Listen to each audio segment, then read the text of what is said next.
Hello students, here we are once again with JPRC Digital Study. Today in this video we are going to learn about the chapter Landscape of the Soul of class 11th, which was written by Nadali Roy. She was born in 1975 at Argentina and her nickname was Tine. She had learned psychology but she liked paintings.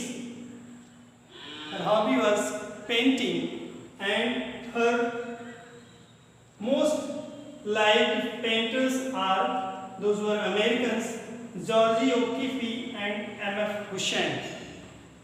She had married with a Virgin ambassador who also liked the paintings.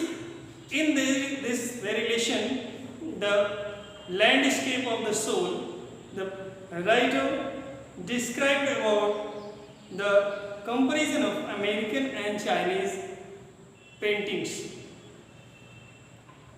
See, her famous book was Philosophici Zoologici. She describes about the paintings in this very lesson. Let's see the textbook and know about the lessons and her creation.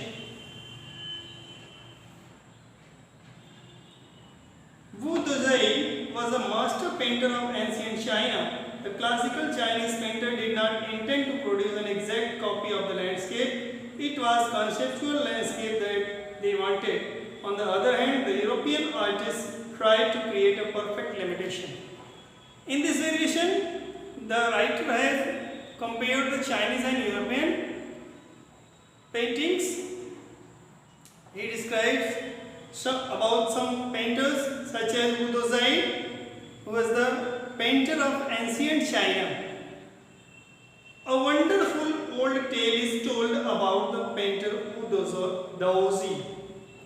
Wu Dezhi नाम के जो अद्भुत painter थे, उनके बारे में एक कहानी कही जाती है. वो lived in the 8th century, जो कि 8वीं शताब्दी में थे, 8वीं शताब्दी से संबंध रखते थे.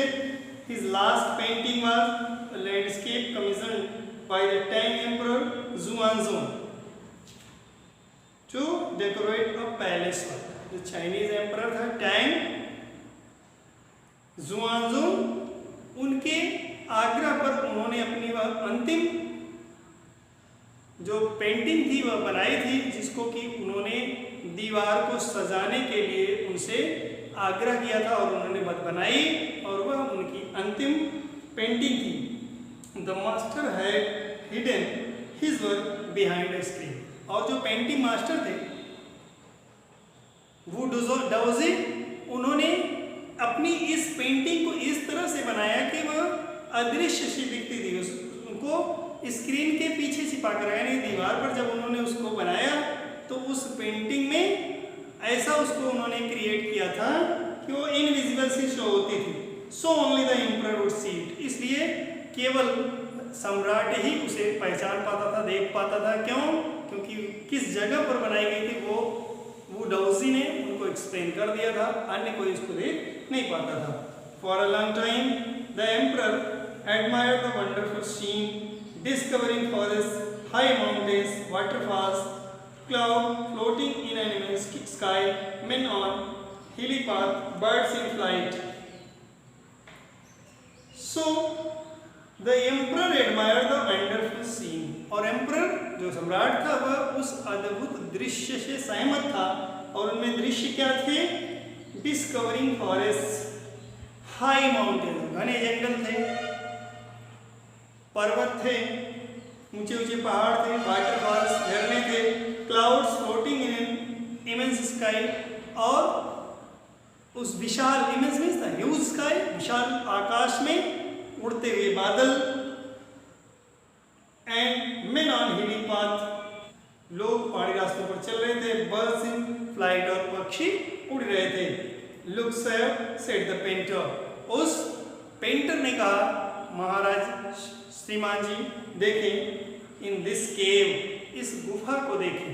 उन्होंने पेंटिंग की ओर इशारा करते हुए कहा, और वह केवल इसको इमेजिनेशन में बता रहे हैं, वो इमेजिन कर करते हुए पेंटर कह रहे हैं कि इस गुफा में देखिए at the foot of the mountain, जो कि इस पहाड़ी के निचले हिस्से पर है, ड्वेल्स अ स्पिरिट, एक आत्मा निवास करती है। इस गुफा में एक आत्मा निवास करती है। The painter clapped his hands and the entrance to the cave open.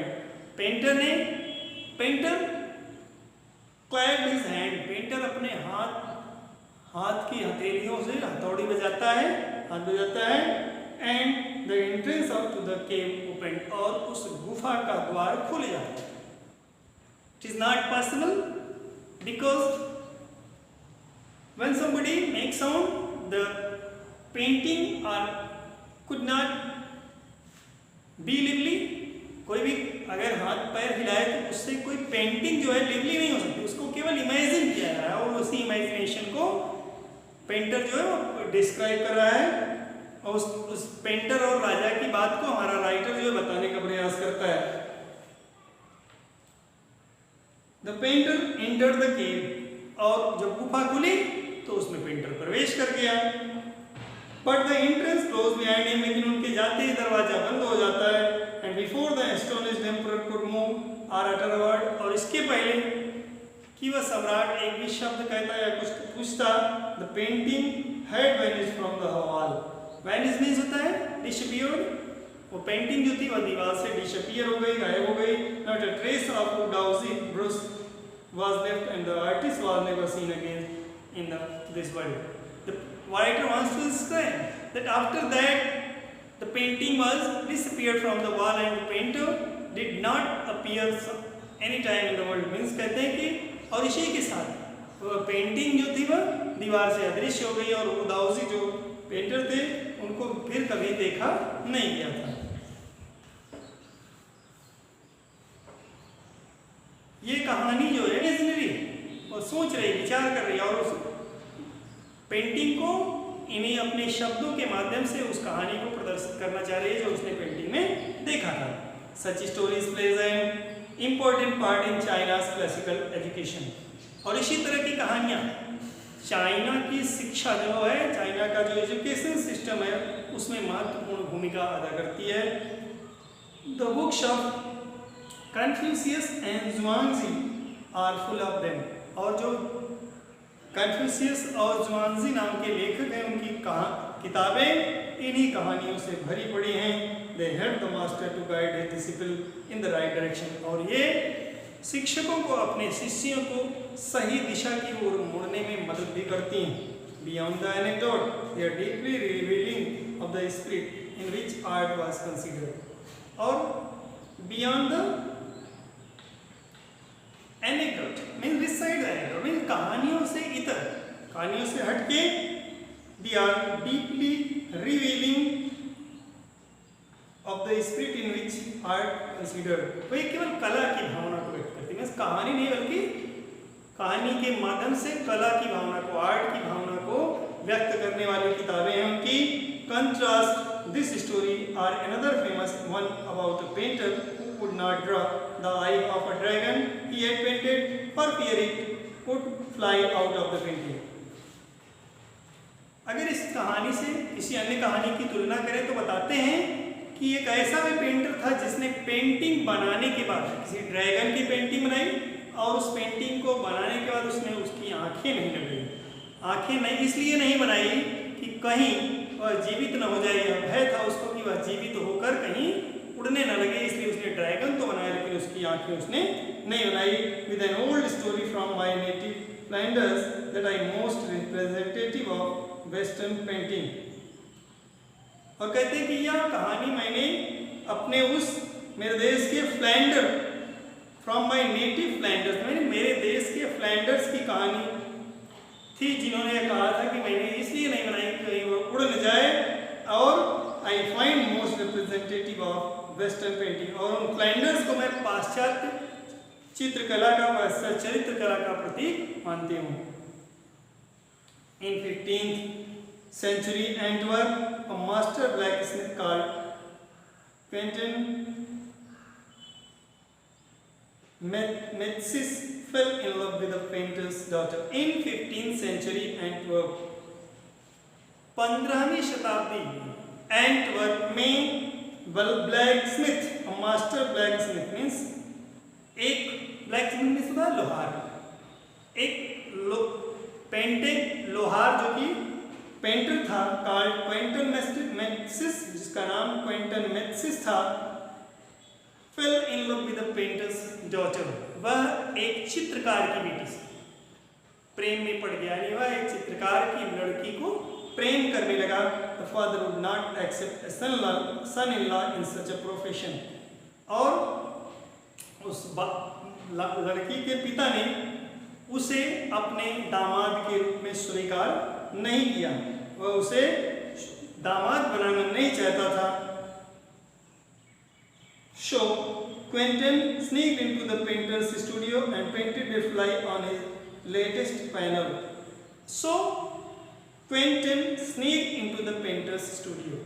इसलिए क्विंटन उस पेंटर के कला कक्ष जो था, उसका जो स्टूडियो था, उसके अंदर गया और उसने जो वहाँ पर पोर्ट्रेट लगा रखी थी उसमें उसने एक मक्खी को ड्रा किया, एक मक्खी का चित्र बनाया विथ सच डेलिकेट रियलिज्म, और वह इतना जीवंत चित्रण उसका किया, इतना जीवंत चित्र बनाया that the master tried to swat it away from before he realized कि जब वह मास्टर यानी वह पेंटर वहाँ पहुँचा तो इसके पहले कि उसे एहसास होता कि यह चित्र है, उसने इतना जीवंत चित्र बनाया था कि वह मास्टर वहाँ पहुँच करके उसको उड़ाने का प्रयास करता है।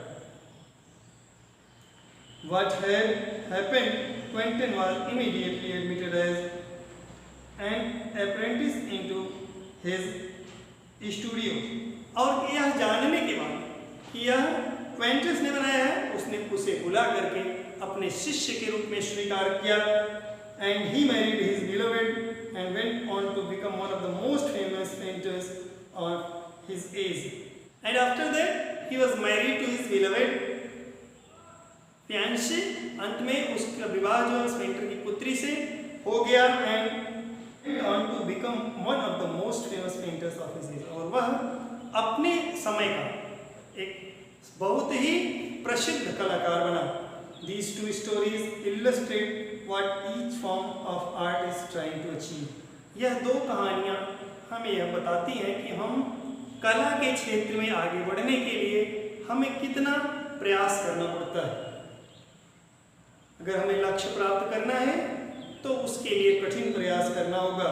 A perfect illusionic likeness in Europe, the essence of inner life and spirit in Asia. Means Europe की मायावी चाँद, यूरोप की इंटरेस्टिंग चीज़ों की ओर यूरोप में जिस तरह से लगाव बढ़ जाता है, मायावी चीज़ों को लोग पसंद करने लगते हैं, ठीक वैसे ही जैसे एशिया में आंतरिक जीवन को और आत्मा को मानते हैं, उसी प्रकार यूरोप में इस तरह की आकर्षक चीज़ों की ओर लोगों का रुझान होता है। In the Chinese stories, the emperor commissions a painting and appreciates its outer appearance, but the artist reveals to him the true meaning of his work. The emperor may rule over the territory he has conquered, but only the artist knows the way within. Let me show the way, the Tao, a word that means both the path or the method and the mysterious works of the universe. The painting is gone, but the artist has reached his goal beyond any material appearances.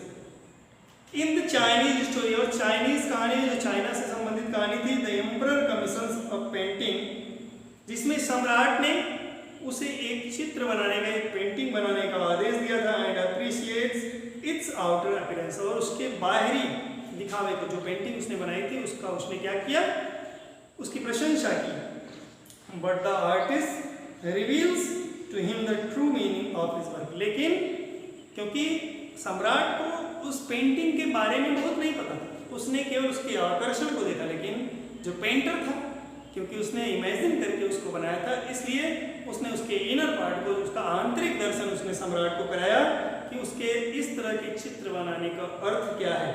The emperor may rule over the territory he has conquered. एक सम्राट, उसने बताया कि एक सम्राट भले ही उस पर शासन कर लेता हो जिस पर उसका अधिकार हो, but only the artist knows the way with in, लेकिन केवल आर्टिस्ट ही जान सकता है कि उसकी कलाकृतियों के अंदर में क्या छुपा हुआ है। भले ही वह राजा जो अपने द्वारा एक्वायर किए गए, अपने द्वारा जीते गए जगहों पर शासन कर सकता है, अपने पेंटरों पर अधिकार जमा सकता है, लेकिन केवल पेंटर ही बता सकता है कि पेंटिंग के अंदर क्या मौजूद है, उसे वह राजा नहीं बता सकता जिसे paint. Let me show the way the Dao, a word that means both the path or the method and the mysterious works of the universe. Let me show the way. अब मुझे डाउ के शब्द के साथ लेट मी शो द वे का अर्थ क्या है, इसमें वे का शब्द का अर्थ क्या क्या है, पाथ रास्ता है, मेथड तरीका है, मिस्टीरियस शब्द है यूनिवर्स, और ब्रह्मांड का रहस्य भी है। वे का मतलब यहाँ पर रास्ते से भी है, तरीके से भी है, और ब्रह्मांड के रहस्यों से भी है।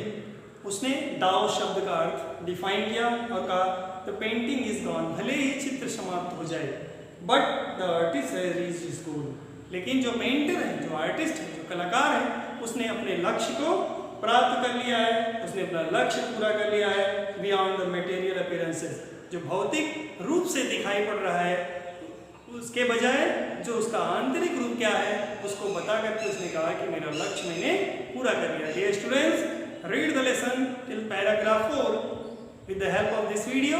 We will meet with the next part of this lesson in the next video. Till then, thanks.